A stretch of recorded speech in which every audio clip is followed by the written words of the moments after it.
दिल्लीतील जंतर मंतर येथे विद्यार्थ्यांवर झालेल्या कथित लाठीचार्जच्या निषेधार्थ मीरा रोड येथे वंचित बहुजन आघाडीच्या वतीने धरणं आंदोलन करण्यात आलं।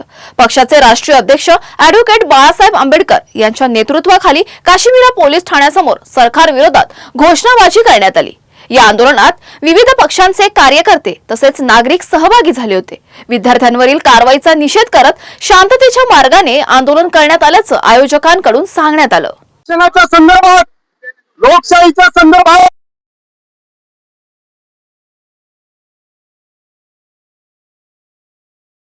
न्याय मिळवून देण्यासाठी एक विद्वान शास्त्रज्ञ असलेला माणूस आज तिथे गेला महिनाभर मरणाच्या अवस्थेमध्ये तो उपोषण करतोय आणि तो आज इथल्या तरुण पिढीला शिक्षण घेत असलेल्या पिढीला ते कळलेलं आहे। सर्वसामान्य लोक आज घरातून बाहेर पडलेले आहेत आणि त्या मोर्चामध्ये सामील होताना सोमन वांगचूक यांना भेट देत असताना तिथल्या त्या प्रशासनानं जे काही या मीडियाचे, या मोदीचे अंधभक्त दलाल, मग ते न्यूजवाले पत्रकार असतील किंवा पोलीस दळभद्र पोलीस खातं असेल, त्या विद्यार्थ्यावर म्हणजे तिथला मुलगा असेल किंवा मुलगी असेल आणि जे 10-12 वर्षाच्या मुली देखील आहेत त्यांच्यावर देखील हल्ला झाला, लाठीचार्ज झाला। याबद्दल मी पहिल्यांदा या ठिकाणी निषेध व्यक्त करतो। या बाबासाहेबांचे जर आपण अनुयायी आहोत, अरे मोजता येत नाही कुठल्याही मापानं, अरे मोजता येत नाही कुठल्याही मापानं, असं वैभव दिलंय त्या बापाच्या बापानं।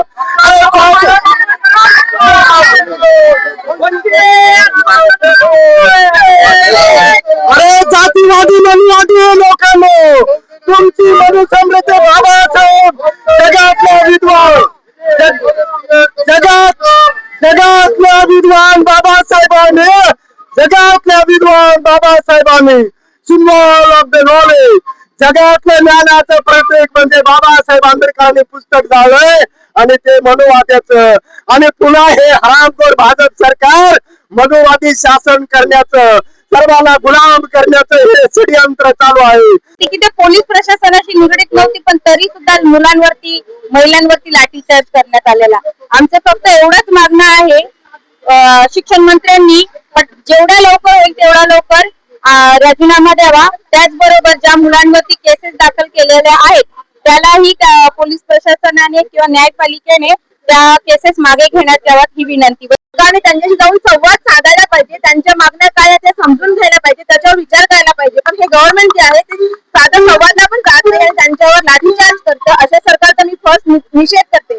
मी एक PhD होल्डर आहे, मी या देशासाठी मी टॅक्स पे करते आणि मला हे सगळं संविधानाने मिळालं, शिक्षणाने मिळालं, म्हणून मी आज इथे आलेली आहे। आणि मला सगळ्यांना सांगायचं आहे की तुम्ही आता गप्प बसू नका, हे तुमच्या घरापर्यंत आले, आता तुम्ही रस्त्यावर या।